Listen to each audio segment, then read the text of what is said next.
Running this process, and it is patented. We've been running it since 2010. We processed everything from cotton stalks,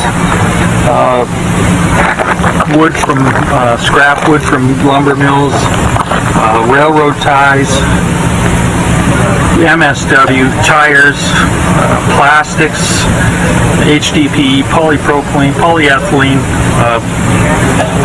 mixing all of those together. Each one produces power. Each one produces a gas that we can produce power out of, produces a BTU value that we can draw and get power out of. Reduce our carbon footprint of the garbage by 99%. So we're pretty comfortable with those numbers. This is a typical canister, 8 feet high, 5 feet diameter. It will hold anywhere from 500 pounds of garbage to 2 tons of garbage. Again, depends on how the MSW is processed, whether it's baled, compressed. We don't sort any materials. We just process it as is. It can take wood, glass, metal. We sort it after when it's clean. It's been hydraulically or thermally cleaned. Alright, the gentlemen are putting the cover back on. We're going to lift up the vessel, so I call it, and place it in the autoclave, which is standard autoclave. This is good for 600 degrees Fahrenheit at 450 psi.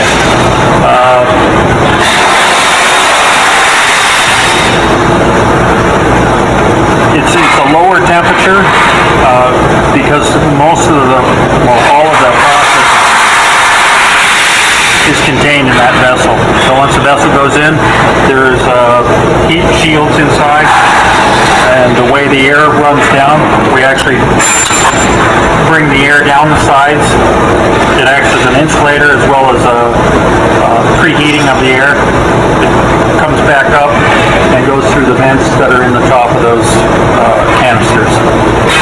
So we keep the average temperature of the autoclave doesn't go above 150 degrees Fahrenheit, and we're generally somewhere between 50 and 100 psi on pressure. Well within and expect at least 25 years out of our autoclaves. One of the keys to this is very few moving parts.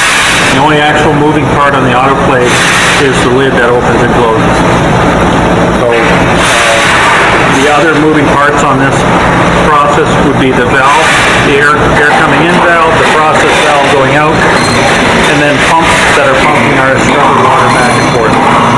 So from a maintenance standpoint, very, very few moving parts. As a matter of fact, as few as I could make it and run the machine. So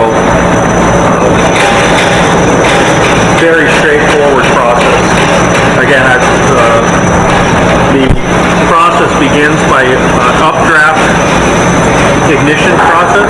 We have a diesel fired burner that sends the fire up the bottom and ignites the bottom prop of the vessel. Once that has happened, usually takes about 5 minutes, the process is stopped and we begin a downdraft gasification. And the air actually goes in through the top, goes through the vessel, out the bottom of the vessel, into our scrubbers down here. We'll have downdraft gasification. The gas is going to come into our first scrubber. And it's a wet bed, packed bed scrubber. It's going to bring the temperature of the gas down. It's going to go through a second packed bed scrubber, a bag house, and then it goes out to our flare. Again, very simple system. And what we're doing here is breaking down the MSW into hydrocarbons. By keeping a low oxygen environment, we're preventing the formation of dioxides and preventing the formation of these cyclical carbons and stuff that everybody's trying to get rid of. We don't use a lot of water. We actually generate more water than we use, because all the water coming from the from the garbage or the municipal solid waste ends up in our first scrubber, so we'll have to decant off our first scrubber. Controls, we run Opto 22 controls, awesome, best control system I've ever worked with. Very simple to operate. It runs off, rather than ladder logic, it runs off flow sheets. So the guys actually have a version of it on website, so they can use that, and they walk around the building with tablets, and they can operate any valve, any temperature sensor. They can look at every piece of the equipment and know what's happening with it, turn it on, turn it off. So really really integrated, and every single sensor is cataloged. So the amount of information that you get to catalog is incredible. So you get to know exactly what's happening with your process at any minute, and we can send that to any computer anywhere in the world. Very simple, very simple. Flow meters, this valve, solenoids, all very easily to maintain, very easy to switch out, change, have spare parts. You can locate these parts just about anywhere in the world. Another key to what we did. These are some of the hydrocarbons that we went through. This is actually probably 2 loads of garbage that have been processed, and including tires. This is these are the steel belts from tires.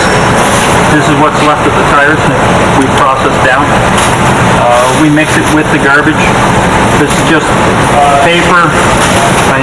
This stuff is, when compressed down, again, a good soil amendment. You can take the tin cans, the steel, it's all clean. You can, rather than sorting garbage before it goes in when it's nasty, I far more have people going through nice clean carbon. This is sterile, it's clean. If there's a needle, if there's hypodermic needles, they are sterile. They've been heated up past 500 degrees C. Nobody's going to get any noxious disease. We have been approached by a number of hospitals to talk about doing medical waste. It is actually a very good system for doing medical waste. So a lot of different opportunities to do with one system, from making an engineered carbon or carbon to running it to ash. The fact that we can do hydrocarbon material or carbon-based material and inert material at the same time provides some opportunity for us to be able to do landfill reclamation. Some of the construction debris that normally wouldn't be able to be touched because of there's drywall or there's some particulate in it that either an incineration or a gasifying system wouldn't work. We don't have that problem because we're running continuous batches. We can process just about any material there is, and we'll pull out the BTU value that's available in that material and leave behind what's not.